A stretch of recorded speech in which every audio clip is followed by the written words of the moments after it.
primero, antes de empezar, pues nos presento. Yo soy Elio, Pedro, bueno, yo soy Elena, y somos una asociación de Alicante que se llama El Fondo Bunja, y estuvieron mis compañeros dando una charla de arquitectura muy interesante por la mañana.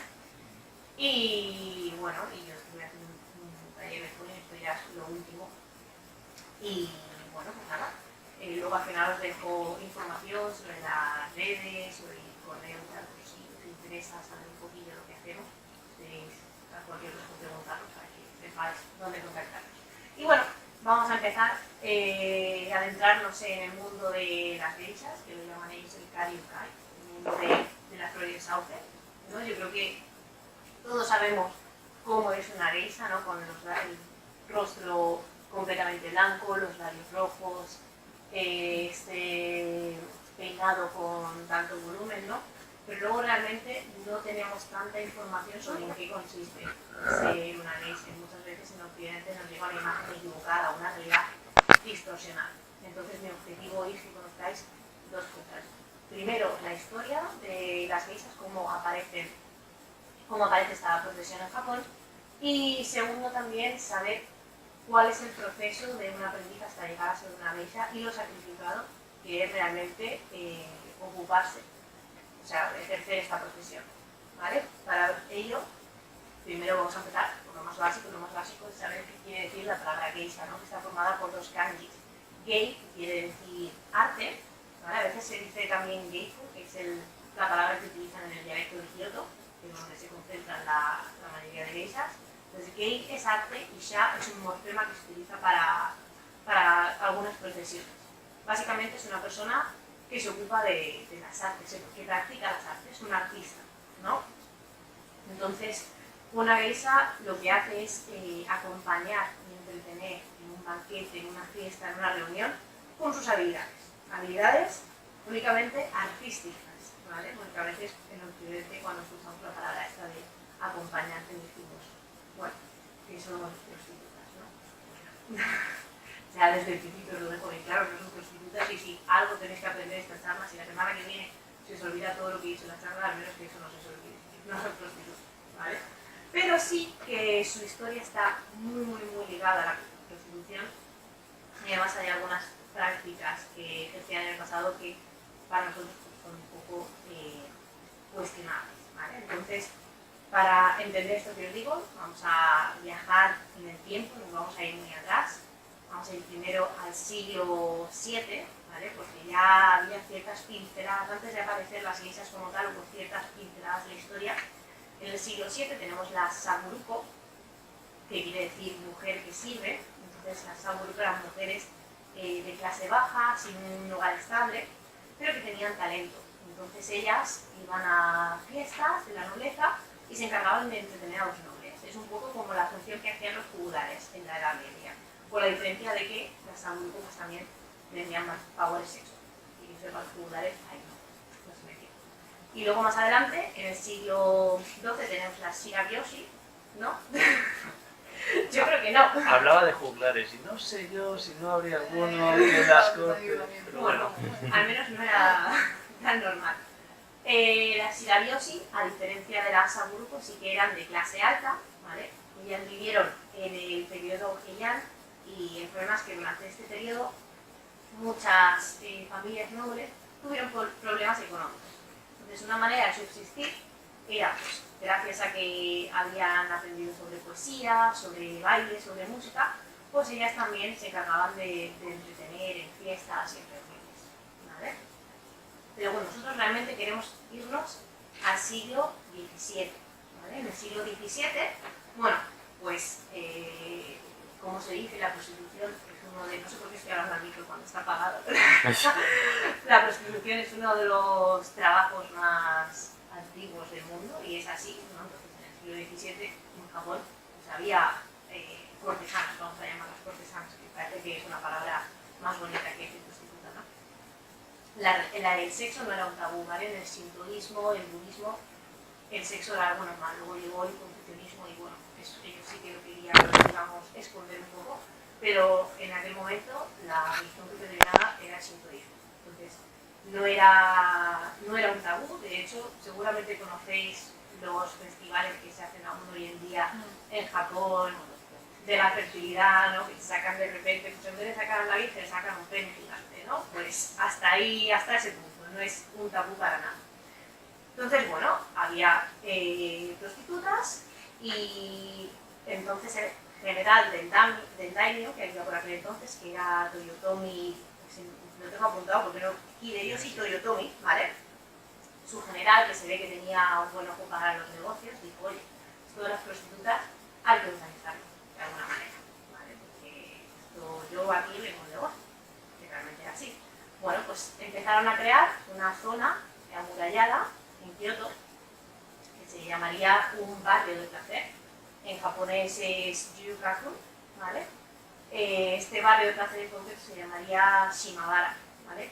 Tuvo muchísimo, perdonadme que tengo una chuleta porque hay tantísimas cosas y he intentado resumirlo, ¿vale? Tuvo tal éxito que se extendió por todo el país. Construyeron otros barrios de placer en las principales ciudades de Japón, ¿no? Por ejemplo, en Tokio construyeron el barrio de Yoshiwara, que tenía una extensión de 48.000 metros cuadrados, para que os hagáis una idea, como si cogiéramos una extensión de 11 campos de fútbol. O sea que era una barbaridad, la verdad. Bueno, además de construir estos barrios, no se iba a quedar ahí una cosa, establecieron una serie de normas, ¿vale? Que son las que tenéis ahí. Primero, que la prostitución solo se puede ejercer dentro de estos barrios, y solo lo pueden ejercer las yuyo, ¿vale? Que son las cortesanas, y las cortesanas deben estar registradas y deben tener una licencia para ejercer, ¿no? Como un taxista. Los clientes no pueden permanecer más de 24 horas en un burdel, ¿vale? Las cortesanas, por supuesto, tienen que llevar ropas sencillas, nada de llevar kimonos con bordados de oro o kimonos de seda, nada de llevar muchísimos adornos en el pelo, ¿vale? Sino algo más sencillo. Se suponía que el barrio de placer también tenía que tener una apariencia más o menos no muy llamativa, para que estuviera más o menos controlado, pero en su zona, que no llamara demasiada atención. Y por supuesto la gente que vivía en este barrio pues también tenía que cumplir las normas igual que todos los ciudadanos. Entonces tenemos ya, siglo XVII, tenemos los barrios de placer, en Edo, que era pues, el nombre que tenía Tokio, tenemos Yoshiwara, en Kyoto, Shimabara, y en Osaka, Shinmachi, ¿no? Las tres principales ciudades de Japón, cada una con su barrio de placer, funcionando a la perfección, ¿vale? En Edo tenéis aquí una imagen, no sé si se ve muy bien, no sé si apaga alguna luz, no se ve bien. Bueno, este es el de Tokio, ¿vale? Estaba todo amurallado, tenía una única entrada. Los samuráis, cuando entraban al barrio de placer, tenían que dejar todas las armas, ¿vale? Y luego tenían una avenida muy grande, toda llena de cerezos en flor, que les daba pues, la bienvenida a este mundo de placer, ¿no? y de libertinaje. Bueno, tenemos ya los barrios de placer, y hay que entender una cosa, esto es otra imagen también del barrio de Yoshiwara, ¿vale?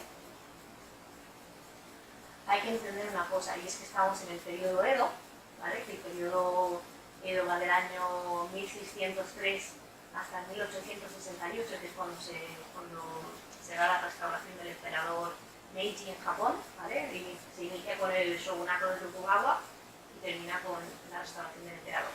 Bueno, pues en el periodo Edo la sociedad estaba fuertemente estratificada, es decir, que había unas clases sociales muy diferenciadas. Tenemos 4 clases sociales que son las que sostienen la economía: los samuráis, pues como el ejército hoy en día, ¿no? Los campesinos, y luego artesanos y comerciales. Además, en ese orden, artesanos y comerciales están por debajo de los campesinos. Luego, por supuesto, hay 2 clases más, una en cada extremo. En el extremo, o sea, lo más alto de la pirámide teníamos a los nobles y la familia imperial, ¿no? No había nadie superior a la familia imperial, los dioses, si acaso. Y luego, en el otro extremo, los marginados y los panes, que por ejemplo sería la clase social de las cortesanas, ¿vale? ¿Qué ocurre? Que durante este periodo, bueno, fue un periodo donde estaban, en cuanto a política exterior, decidieron aislarse, ¿no? De todo Occidente. Yo creo que eso ya es algo que sabe todo el mundo.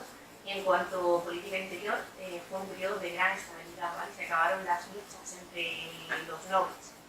Entonces, ¿qué pasa? Que los samuráis están muy arriba en las clases sociales, pero realmente su función social cada vez es más irrelevante. Se supone que son unas personas de gran influencia en la sociedad, pero realmente ya no tienen mucha utilidad.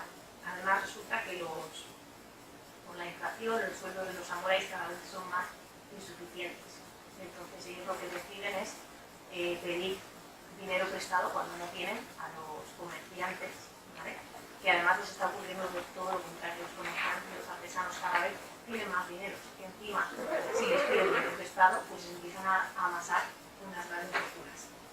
¿Cuál es el problema? Que el gobierno quiere seguir manteniendo esa diferencia de clases, ¿no? Porque no conviene pagar a los samuráis, que son los que tienen las armas.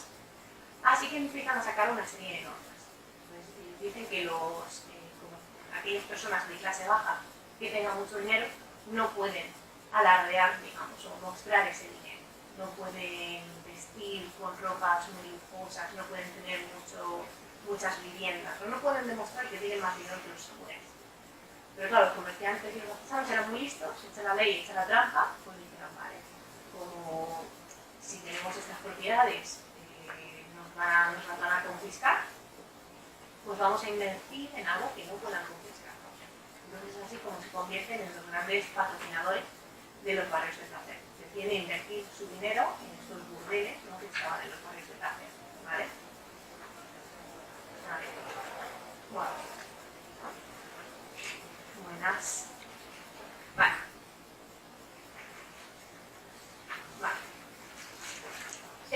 Bueno, este fue el momento de mayor auge de los barrios de placer, ¿vale? Porque allí no importaba la clase social, da igual que fueras samurái, que fueras noble, que fueras un campesino, allí lo que importaba era al final que tuvieras dinero, ¿verdad? Entonces, fueras noble o fueras un paria, por un día podías sentirte un señor, ¿no? Porque estabas rodeado de bellas cortesanas que te trataban como un rey, que te agasajaban, que además mantenía relaciones sexuales y tal, y además podían incluso hasta enamorarse. Se convirtió en un mundo, lo llaman muchos escritores, un mundo de ilusiones fugaces, lo llaman el ukiyo. Ukiyo quiere decir un mundo flotante, que seguro que suena muchísimo por el ukiyo-e, que son una serie de grabados, que es la palabra para cuadro o pintura en japonés.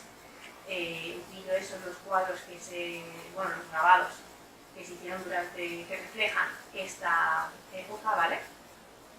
Y para que entendáis un poquito más el concepto de ukiyo, es un poco como nuestro carpe diem, ¿no? El disfrutar el momento, disfrutar los placeres de la vida, porque al final es algo perecedero, ¿no? O sea, es algo que se olvida. Bueno, tenéis aquí, por ejemplo, una imagen dentro del ukiyo. Esto me parece bastante interesante. Hay un tipo de imágenes que se llaman shunga, que es como la pornografía de la época.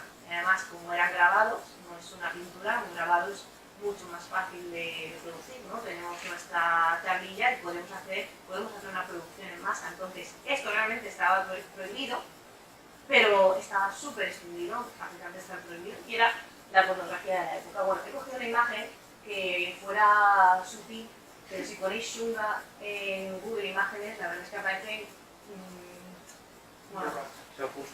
burradas, aparecen burradas. Es la palabra, justamente. Bueno, sí. En un anime que se llama Samurai Champloo hay un capítulo justo dedicado al ukiyo-e. Sí, pues justamente, es verdad. Anime muy recomendable. Bueno, para las personas que iban a los barrios de placer, pues todo maravilloso, pero para las cortesanas todo lo contrario. Ellas estaban encerradas en los barrios de placer, no podían salir de allí y además estaban endeudadas con los burdeles, porque los burdeles eran quienes pagaban toda la ropa, la comida y demás. Entonces se veían obligadas a prostituirse durante toda su juventud. Para que os hagáis una idea, las cortesanas, pues muchas de ellas eran niñas que su familia vendía a un burdel, pues para que... Suena un poco feo, ¿no?, esto de que vendían a sus hijas, pero era una forma de... A ver, tampoco lo estoy defendiendo, ¿no?, pero era una forma de asegurar que sus hijas tuvieran un techo, que tuvieran comida, que tuvieran ropa. De hecho, durante esta época se produjo mucho infanticidio, muchos campesinos, si tenían un hijo varón, muchas veces lo mataban, porque no podían darle de comer. En cambio, si era una niña, pues todavía lo que les quedaba era venderla como una prostituta o como una sirvienta. Vale. Estas niñas, sí, bueno, eran vendidas, muchas acababan como cortesanas, pero si tenían suerte de ser especialmente hermosas o de tener algún talento, podían llegar a ser aprendices de las cortesanas de alto rango, ¿vale? Que son las oirán, no sé si alguna vez lo habéis oído. Además, dentro de las oirán están las tayu, que son el rango más alto de cortesanas, ¿vale? Ellas, además de, bueno, obviamente eran expertas en seducción, pero también tenían muchas otras cualidades, eran inteligentes, podían mantener una conversación sofisticada con el cliente, que es lo que ellos apreciaban, ¿no? Además también sabían sobre música, sobre danza, sobre las artes tradicionales, ¿no? Entonces tenían unos precios muy caros. Tampoco podían salir de los barrios de placer, también estaban endeudadas, pero sí que tenían unos ciertos privilegios. Por ejemplo, podían rechazar a un cliente. También no se acostaban con un cliente hasta la tercera cita. Además había que cortejarles. O sea, ya no es te pago, te acuestas conmigo, sino que bueno, te pago y te voy a llevar al teatro, te voy a llevar a dar un paseo por aquí. Tenían un poco que camelar a la cortesana. Todo esto que parece un poco rollo, ¿no? Porque al final estás pagando pues, para conseguir lo que tú quieres, ¿no? Pero también forma parte de la seducción, ¿no? De aumentar el deseo del hombre, ¿no? Además también la veían como un ser más inalcanzable, ¿no? Más exclusivo que una cortesana cualquiera, y eso pues a los clientes les gustaba, ¿vale?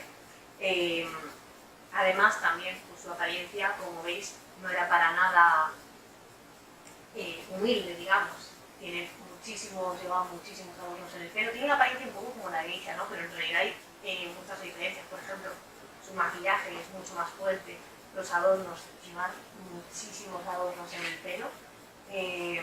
Bueno, aquí hay una imagen que veis a la derecha, sí que es una fotografía de 1950 aproximadamente. Esta es una imagen moderna, obviamente, ¿vale?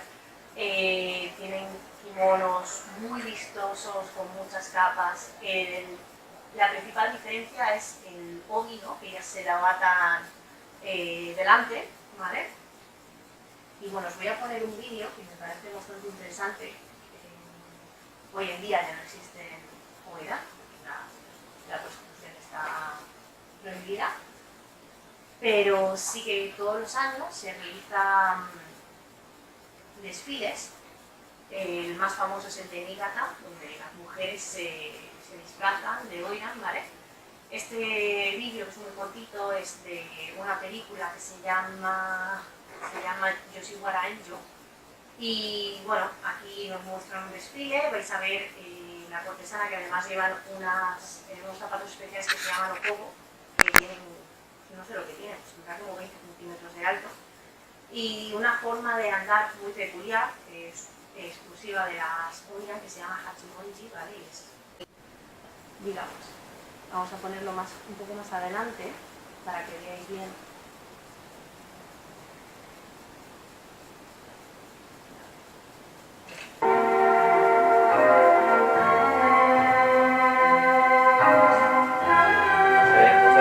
No se mueve. Pues lo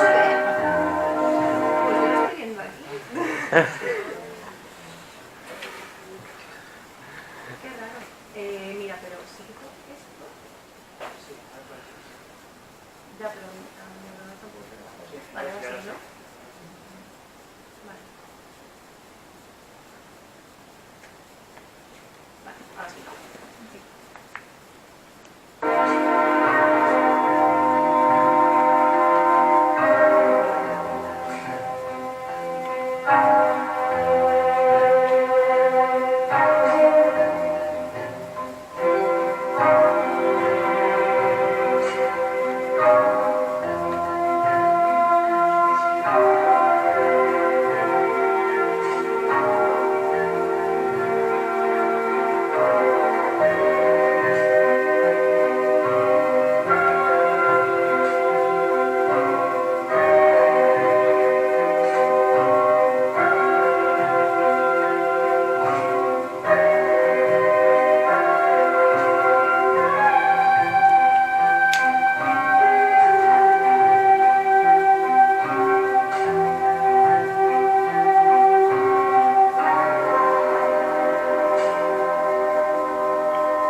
fue?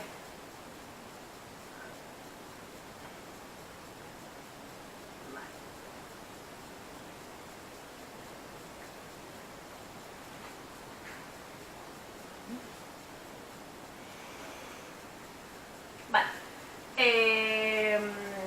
Bueno, no obstante, con el tiempo la demanda de las Oiran descendió, porque no todo el mundo está dispuesto a pagar ese precio tan elevado, y aparte también pues, todo el ritual previo, ¿no? Antes de, bueno, antes de que sea. Entonces al final ellas decidieron centrarse más, dejar las artes de un lado y centrarse más en la seducción, ¿no? Como el resto de las cortesanas. Fue este momento cuando apareció un grupo de hombres que se dedicaban a entretener en banquetes, en reuniones, a los hombres con sus habilidades para la música, cantando, tocando el shamisen, que no sé si conocéis el shamisen, ahora os voy a poner una imagen, es una especie de guitarra con un mástil muy largo que se hizo muy popular en aquel momento. También tocaban los tambores y contaban también algunos chistes verdes. Entonces, bueno, pues ellos fueron los que tomaron este rol que habían dejado de lado las Oiran, y no sé si sabéis cómo se llamaba este grupo de hombres que entretenían en las fiestas. ¿No? ¿No se os ocurre nada? Geishas. Se llamaban geishas. Las primeras geishas, o los primeros geishas, fueron hombres, ¿vale? Se llamaban geishas, o se llamaban también taikomochi. Taikomochi quiere decir el que porta el tambor, ¿no? Porque el tambor era uno de los instrumentos que tocaban, ¿vale? Bueno, pues ellos eran los primeros geishas, ¿vale? Y ejercían también, trabajaban también. Ahora al final me hacéis todas las preguntas que queráis. Y trabajaban también dentro de los distritos de taller, ¿vale? Hemos dicho que dentro de los distritos era donde se podía ejercer la prostitución y fuera de ellos era ilegal. Pero que fuera ilegal no quiere decir que no existiera, ¿vale? Había, pues a lo mejor, había bailarinas o había empleadas de casas de té que de vez en cuando pues también vendían su cuerpo, ¿vale? Entre ellas había una artista de shamisen, este instrumento que veis aquí, una artista que se llamaba Kikuya, que en el año 1650 pues decide llamarse a ella misma también geisha, igual que estos hombres, porque ella no era una geisha, era una cortesana, al final una cortesana ilegal además, pero ella quería promocionar sus habilidades en la música. Entonces decidió llamarse geisha y quería centrarse un poco más en entretener con ese tipo de habilidades, al igual que lo hacían los geishas hombres, ¿vale? Muchas otras mujeres siguieron su ejemplo y entonces para el siglo XVIII ya el número de geishas mujeres sobrepasó al número de geishas hombres. De hecho, los hombres ya no se llamaban geishas, sino que se llamaban otoko geisha, que otoko es la palabra para hombre, no había que especificar ya que era un hombre, y geisha pasó a denominar únicamente a las mujeres. ¿Qué pasa? Que dentro del barrio de placer los dueños de los burdeles decían, bueno, pues estas mujeres nos están quitando la clientela, hay que hacer algo. Entonces crearon primero un kenban, que era un registro donde constaban los nombres de todas las geishas, ¿vale? Y establecieron también una serie de reglas. Primero, tenían que vestir de una manera humilde, ¿no? Tenían que llevar kimonos menos vistosos y el obi atado a la espalda, ¿no? Hemos visto que las oiras lo llevan atado adelante, las geishas lo tienen que llevar atado a la espalda. No pueden llevar tampoco más de 3 adornos en el pelo, no pueden trabajar más tarde de las 10, y por supuesto tienen que trabajar dentro de los pasos de placer, y tienen que ser contratadas mínimo en grupos de 3. No vaya a ser que les dé por intimar un poco más con los clientes, ¿no? Y obviamente se tenían que centrar únicamente en entretener, pero nada que fuera menester de las cortesanas.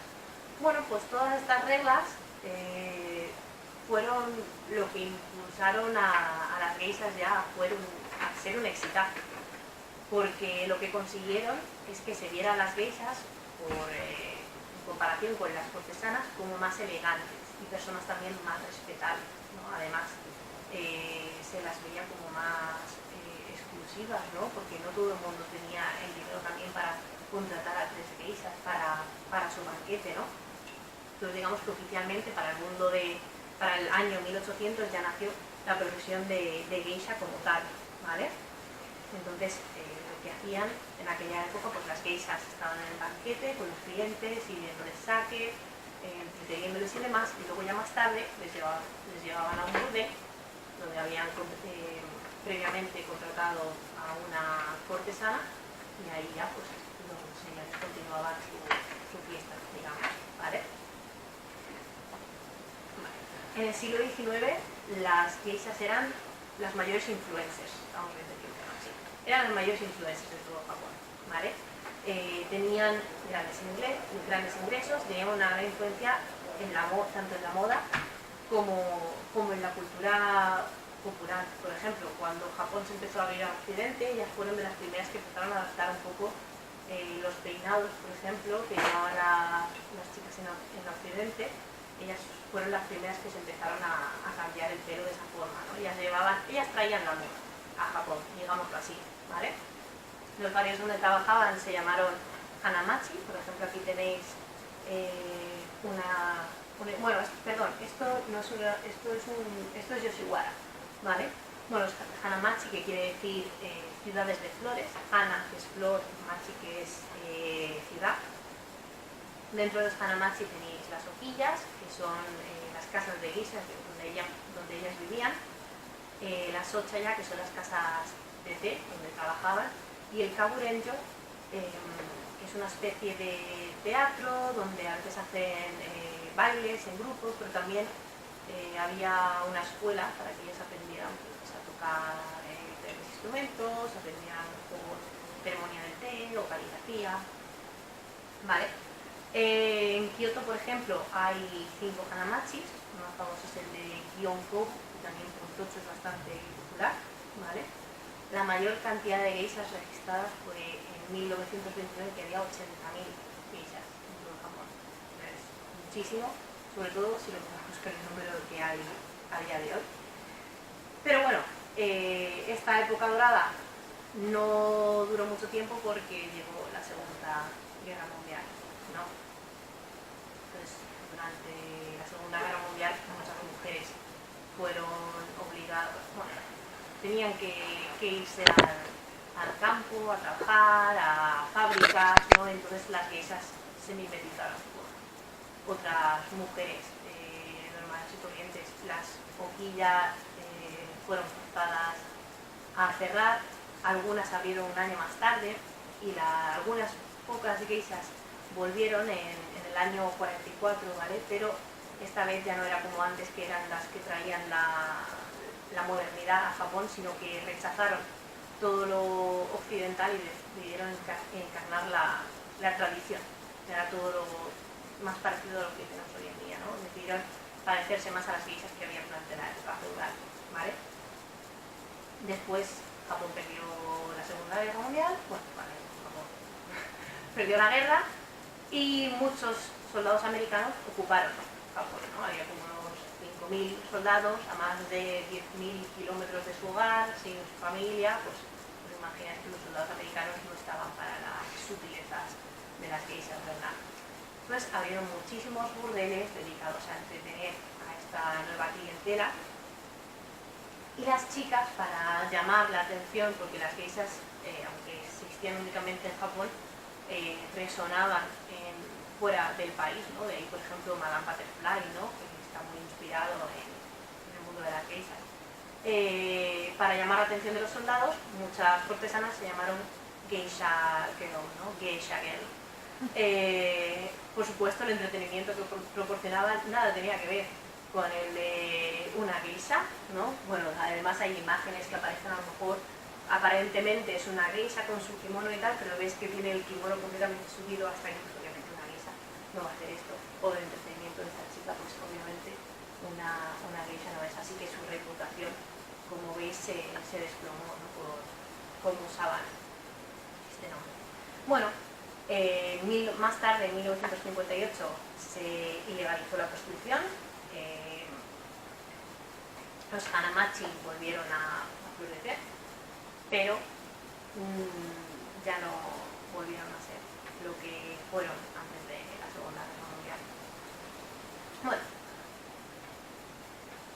entendiendo ya un poquito más la historia, me gustaría hablaros también del proceso por el que pasan las aprendices antes de ser geisha. Como os he dicho, pues muchas veces eran niñas que su familia, bueno, para las cortesanas no las vendían y tal, pues también podía ser que las vendieran, que las llevaran a una horquilla para ser geishas, ¿vale? Antiguamente empezaban muy temprano, a la edad mejor de 9, 10 años, incluso había algunas que antes, porque eran hijas de geishas y ya desde que nacían su destino iba a ser convertirse en geisha también.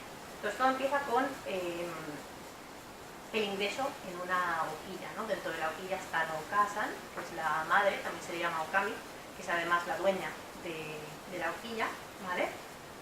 La Okasan va a ser quien pague todo lo que necesiten las aprendices, toda su ropa, su alojamiento, cualquier material que necesite para la escuela, las clases de la escuela, ¿vale? Y al empezar, durante la primera etapa son shikomi, son estas chicas que veis aquí, son más bien como pues, un poco las sirvientas, ellas se ocupan de todas las tareas de casa, ¿vale? Allí las veis con las escobas y los trapos limpiando y tal, entonces se levantan temprano, limpian la casa, por la tarde van a dar clases, van a aprender pues, todo lo que ya mencionaba antes, van a aprender a tocar instrumentos, van a aprender shodo, a veces también se especializan incluso en ikebana, en artes tradicionales. Hay algunas que se especializan en algo en concreto, pero al final una geisha tiene que conocer todas las artes. Durante un año son shikomi, como he dicho, se ocupan de las tareas, estudian y también ayudan a sus onesan. Las onesas son las hermanas, que en realidad son las geishas veteranas. Cuando tiene que ir la geisha a una fiesta y tiene que tocar el instrumento, pues la geisha no vaya el instrumento, tiene que ser la shikomi quien vaya detrás cargando el instrumento. También cuando llegan a la horquilla por la noche, a lo mejor a las 2 o a las 3 de la mañana, les ayudan a desvestirse, a desmaquillarse, que a lo mejor están hasta las 2 o las 3 esperando a su onesan para ayudarla y luego se levantan temprano a las 7 de la mañana para limpiar. O sea que estas chicas durante un año duermen muy poco y están bastante sacrificadas, al menos cuando son shikomis. Pasado un año, bueno, esto de aquí es el Kaburenjo de Kioto, ¿vale? Pasado un año tienen que hacer un examen para ver si están listas para convertirse en maikos, que son las aprendices de geisha. El examen lo hacen en el Kaburenjo, si aprueban pues serán maikos y darán clases en este lugar, ¿vale? Aquí tenéis por ejemplo una geisha tocando un shimedaiko, que es uno de los instrumentos que pueden aprender a tocar. Vale, son shikomi, después de shikomi pasan a ser minarai, que esto es una etapa que dura muy poco, dura un mes, y quiere decir es una etapa de observación. Durante esta etapa van a buscar a una geisha que sea su mentora, ¿vale? y ya se van a vestir con su kimono, van a acudir a fiestas con las otras geishas y van a observar. Es una etapa en la que van a observar a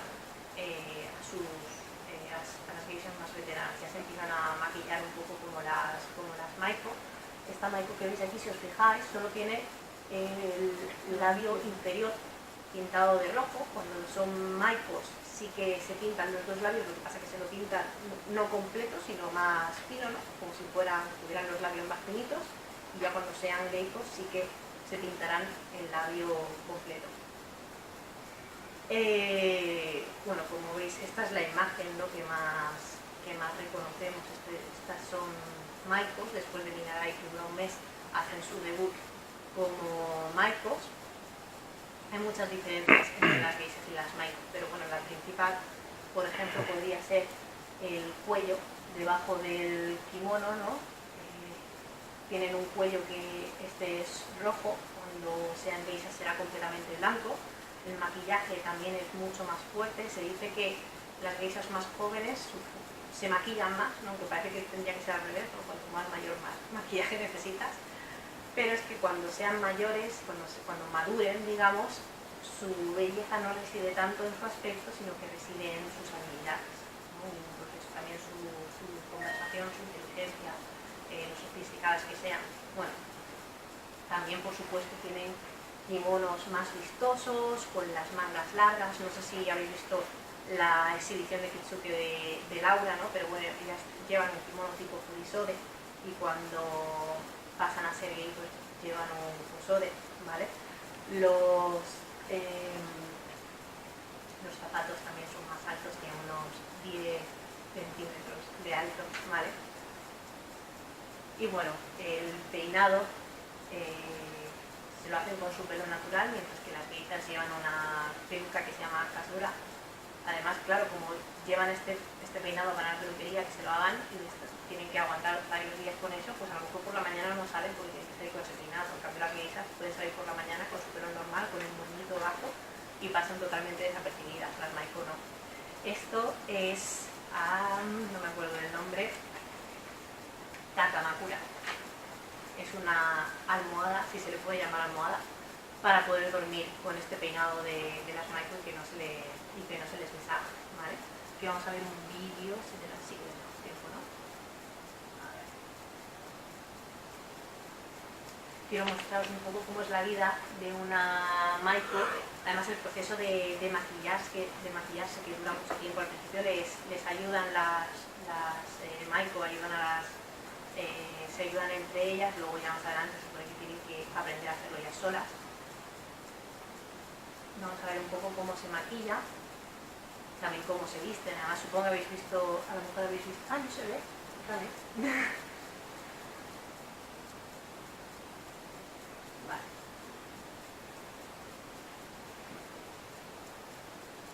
¿Sí? Ahora utilizan maquillaje.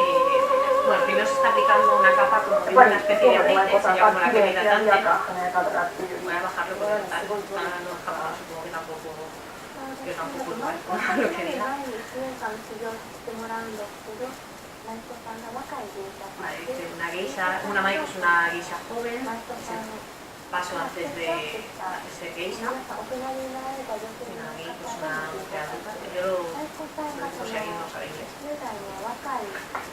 Las maiko son adolescentes, ¿no? Este maquillaje que se está aplicando antiguamente, esta base blanca se hacía con plomo, era súper tóxico. Claro, pues muchas se les estropeaba, tenían problemas de piel, por eso. Si os fijáis, se deja un bordecito de piel, se supone que es para dar el aspecto de una máscara.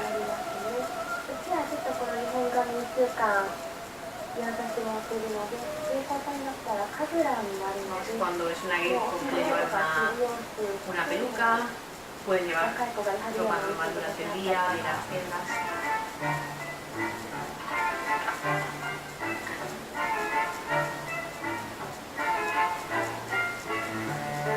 Tiene que dar aspecto de niña, ¿no? Entonces las cejas, por ejemplo, tienen que ser un poco curvadas, que no sean demasiado rectas. Si os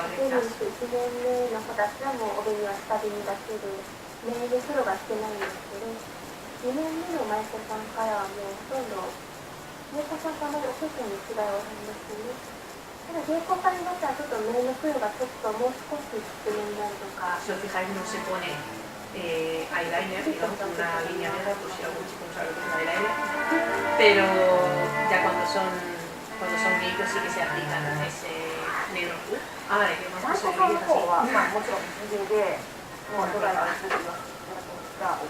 Y aquí es como están peinando, tirando muchísimo de pelo. Bueno, de hecho hay maestros que se les ve luego las calvas de tirar eso de pelo porque son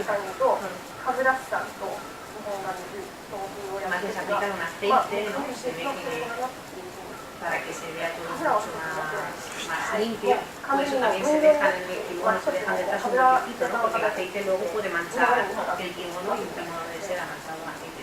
Cualquier cosa a la basura. 基本的には縫い方は皆さんと同じなんですが、髪の毛の形、頭の形と髪の毛の癖、それによってその子に合った髪の毛に合うように少しずつ変えます。Bueno, lo que ahora está explicando es que hay un peluquero para las maicos y hay otro distinto para las pelucas, que la misma persona que hace el peinado no es el que ella no sabe peinar las pelucas de las geishas.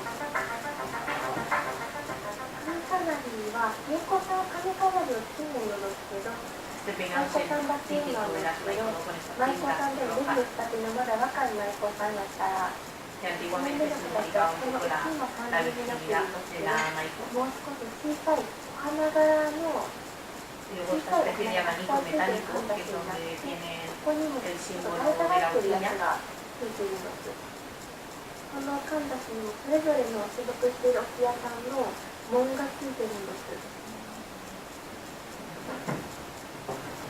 Y bueno, y como le ponen el símbolo, que esto me lo voy a saltar, porque además habéis visto uno en vivo hace mucho que ya nada. Vale. A ver.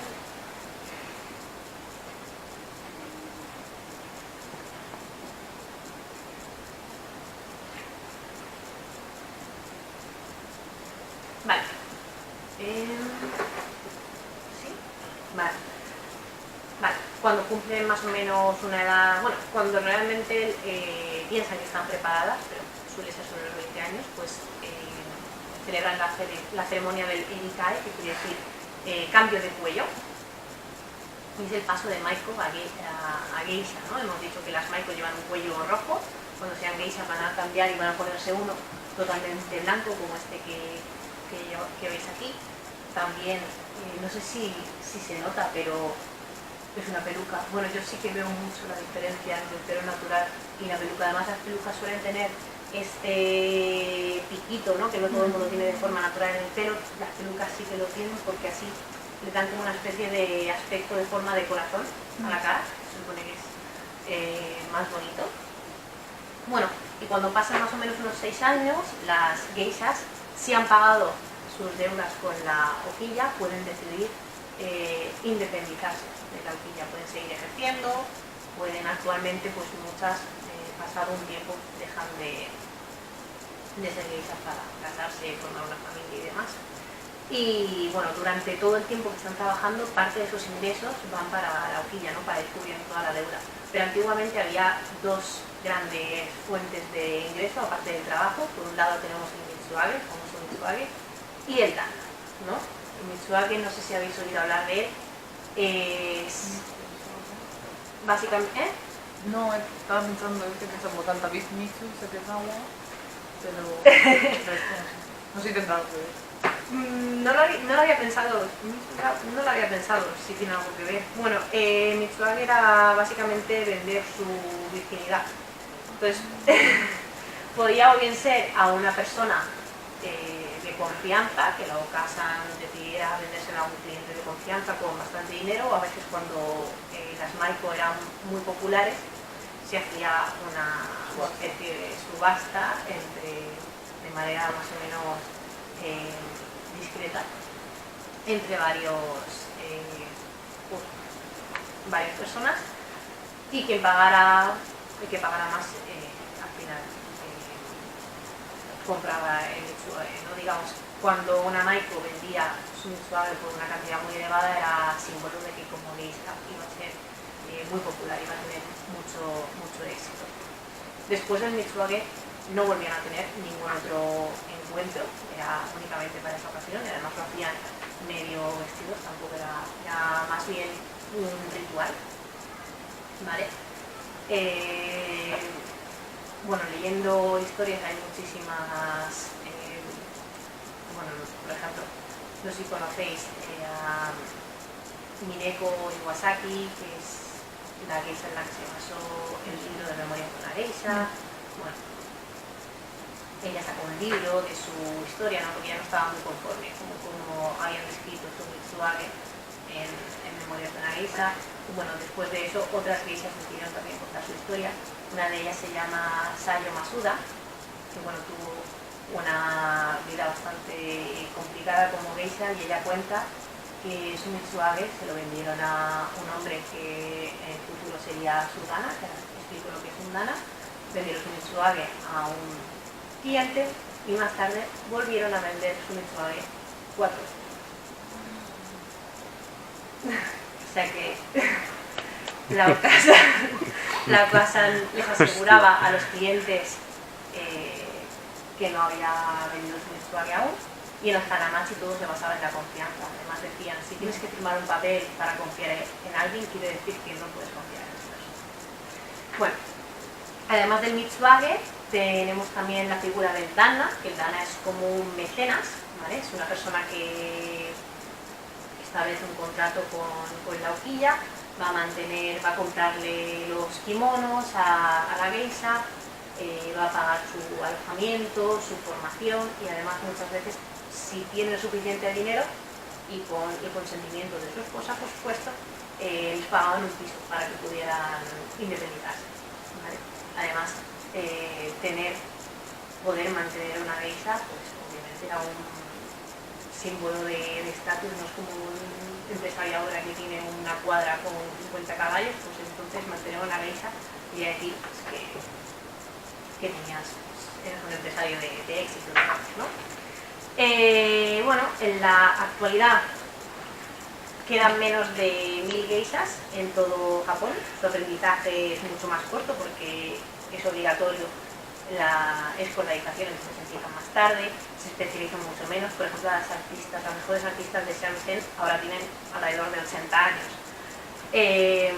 Antiguamente era un negocio muchísimo más cerrado, no cualquiera podía ir a un banquete con una geisha, sino que tenía que ser un cliente conocido, un cliente recomendado. Hoy en día, por el declive que están teniendo, pues han decidido abrirse a los turistas. Pues, por ejemplo, pues se puede ir a Japón y contratar un banquete con una geisha, creo que son unos entre 150 o 250 por persona, pero tiene que ser una experiencia seguramente divertida. Además, por supuesto, en verano, si no me equivoco, hay teatros, hay bailes de geishas, hay también desfiles. Para ser geisha hoy en día hay ciertos requisitos. Por supuesto, hay que empezar alrededor de los 16, 17 años. Tienen que medir unos 60, pesar alrededor de unos 43 kilos. No son requisitos por estética, sino que tienen dos razones. El primero es que no pueden ser más altas que sus clientes, ¿no? Sería un poco feo, digamos. Además, los clientes japoneses son más bien bajitos, y también para que a todas les puedan caber los kimonos, porque cada geisha necesitará a lo mejor unos 40 kimonos, y claro, no puedes, mejor si pueden, bueno, si varias geishas se pueden poner los mismos kimonos. Bueno, obviamente ya no se practica el Mitsuage. En 1958 prohibieron la prostitución. Esta práctica no se practica, y conseguir un dana es muy difícil. A veces lo que hacen es que en vez de que tengan un dana que les pague los kimonos o los adornos y tal, muchas veces los clientes les hacen regalos ocasionales, si pueden, para poder ayudar un poco a esta geisha. Y bueno, esto básicamente es todo. Espero que os haya parecido interesante. Si tenéis alguna pregunta, pues es el momento de hacerla. Sí, dime. Yo he escuchado muchas veces que la representación de la geisha en la cultura popular, porque todo el mundo nos acordamos de la película americana y de la novela de Arthur Golden. Pero claro, me preguntaba cuáles eran los mayores fallos que hay en esa visión que tenemos de la geisha, aparte de lo de la prostitución, y si hay algún otro libro o alguna otra novela que sea mucho más fiel a la... Mira, te voy a decir la verdad. A mí, Memorias de una geisha, el libro me parece... A ver... ¿Cómo lo diría? A ver, a mí me parece que los japoneses son muy duros con los americanos. Yo entiendo que han hecho una película que solo tiene una única escena grabada en Japón, cuando es una película que pretende dar una visión de la cultura japonesa, que los actores y las actrices no son japoneses, son chinos, que muchas veces el vestuario está mal, pero yo creo que eso ni los propios japoneses se dan cuenta, porque muchas veces no son tan conscientes de todo este protocolo de geishas y tal, ni ellos mismos lo saben. A mí me parece que El libro de Arthur Golden está muy bien, pero más que nada también por la historia, porque es un escritor de al fin y al cabo. Y no sé, yo me he leído el libro de Mineko Iwasaki y es mucho más fiel. O sea, si quieres leer un libro más fiel, el libro de La vida de una geisha, creo que se llama La vida de una geisha, la verdadera historia o algo así, de Mineko Iwasaki. Luego el libro también de Tayo Masuda, lo que pasa es que Tayo Masuda tuvo... Bueno, es muy oscuro porque, bueno, hay muchos intentos de suicidio y demás, tiene una vida muy dura, entonces tampoco sé si son una buena representación. Las críticas de esta geisha principal a Arthur Golden son que, según ella, en la película daban una impresión de que las geishas son prostitutas. Pero yo realmente no veo... Creo que los japoneses, cuando un americano hace una película basada en su cultura, son muy duros, y a mí me parece que esa película no está mal, quitando el hecho de que no la graban en Japón, no usan actores japoneses y tal, que puede haber pequeños fallos de vestuario, de demás, pero lo que es el mundo de las geishas, no hay nada que cuenten que no sea real.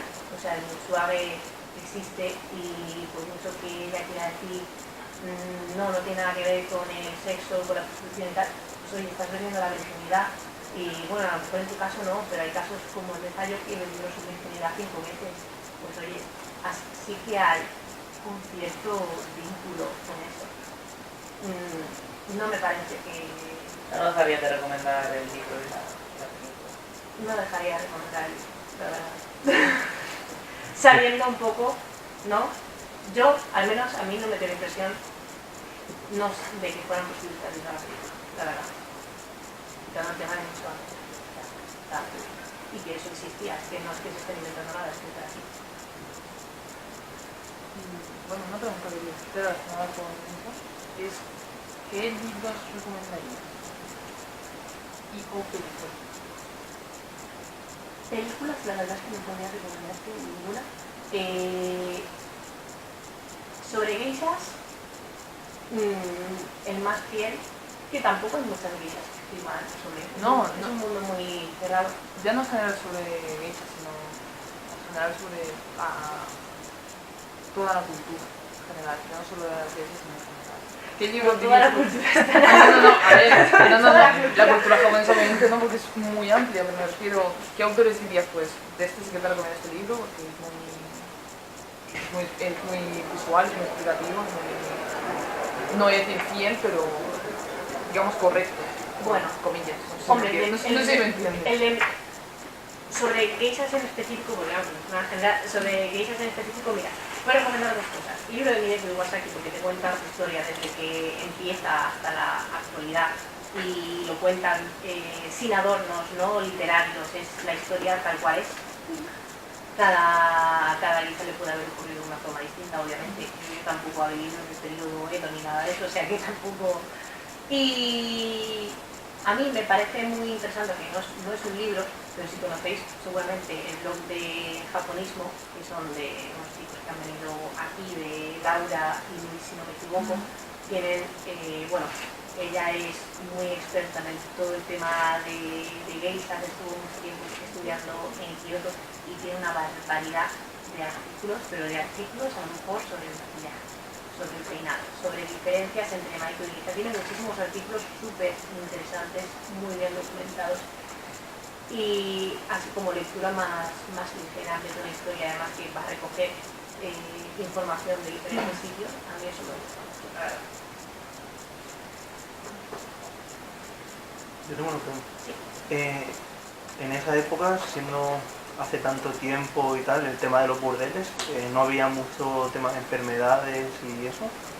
Pues posiblemente, ¿no? Como en todo, pero bueno, en Japón, como en Europa, como en cualquier sitio, pues la verdad es que ni me lo había planteado. El tema, supongo que te refieres a enfermedades, pues no lo había, pues imagino que sí. La verdad es que ni se me había pasado por la cabeza documentarme sobre eso a la hora de hacer la charla, pero es muy probable, por mucho que los japoneses fueran más limpios, y eso es así. Si alguna vez vais a Tokio, el museo, ¿cómo se llama este museo? ¿Museo de Edo? No. Hay un museo todo que se ubicaba en el periodo de Edo. Y yo me acuerdo que un día nos estuvo haciendo un tour, nos estuvo explicando y te das cuenta de que los japoneses eran mucho más limpios en aquella época. Aún así, supongo que había enfermedades, pero por ejemplo lo que eran las heces y demás, que a lo mejor aquí en Europa lo echábamos a la calle y ya está, allí lo tenían en su lugar específico, lo reutilizaban todo lo que podían y demás. O sea, supongo que un poco más limpieza, pero seguro que había... No, la verdad es que se me había ocurrido mirar. ¿Has repetido el nombre de la chica? ¿Maki? ¿Perdón? La autora, la geisha que es el libro. ¿Puedes repetirme? Mineko Iwasaki. Que nos lo ha dicho Mineko Iwasaki, fue quien dio una explicación para esto del Karyokai, el mundo de la flor y el sauce, ¿no? Porque de la flor, porque las flores son bellas como flores, y el sauce porque son flexibles, ¿no? Adaptables y fuertes, como el sauce, ¿no? La geisha la más famosa en la actualidad. Bueno, ella y otra geisha que no recuerdo, Isayuri, simplemente porque es por el hecho de que es la única geisha extranjera que existe. Además, en la actualidad se han modernizado, tienen hasta un sindicato que defiende, entre otras cosas, que no haya geishas extranjeras. Por ejemplo, porque al final es una profesión que mantiene las tradiciones japonesas, pues es una tarea que corresponde a las japonesas, supongo, no lo sé. tendrán sus motivos para defender esto. Y viendo que quedan menos de 1 millar en todo Japón, dentro de 40 años, ¿era un oficio que seguirá o está condenado a desaparecer? Eso es muy jodido. Es difícil de predecir, pero claro, es que tú piensas que chicas, qué atractivo. Bueno, a ver, realmente cuando tú ves vídeos de chicas jóvenes que a día de hoy que son maicos, ellas dicen que están muy contentas porque pueden hacer cosas que las chicas de su edad no pueden aprender. Bueno, aprenden cosas que las chicas de su edad no saben, ¿no? Que además también pueden acudir a lo mejor a restaurantes muy caros, con personas que están muy altas en la sociedad, pero no suelen, cuando les preguntan por el futuro, ninguna quiere ser geisha, a lo mejor hasta los 80 o ser geisha toda la vida. Porque todas lo ven como algo que lo harán hasta los 20 o 22 y luego ya se casarán y formarán una familia y serán de casados. No, que desaparecerá con el tiempo. Quizás se mantiene, pero obviamente no como antes.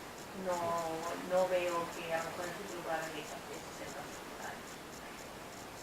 Pero como chicas jóvenes, maestros y demás, es posible. Y aparte también con el hecho de que ahora, porque claro, los clientes japoneses son personas de 70 o 80 años. O sea, los clientes de ahora no quieren, antes de contratar una geisha, pues los empresarios se llevan a sus clientes a un bar, a un karaoke, ¿no? Pero si es un cliente muy exclusivo, entonces organizar un banquete como una geisha, pero no es algo que suelen hacer.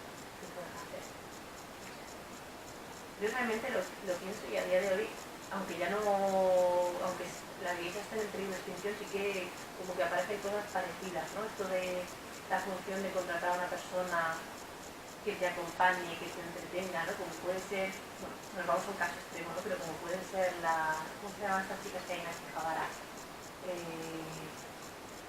Las como las micas. Es un caso muy extremo, ¿no? Pero tienen las funciones un poco las mismas, ¿no? Mientras tú estás ahí tomando tu refresco, están ahí haciendo juegos. Dándote conversación, juegos, eso. Hacen un baile, ¿no? Y demás. Es más relacionado al anime, ¿no?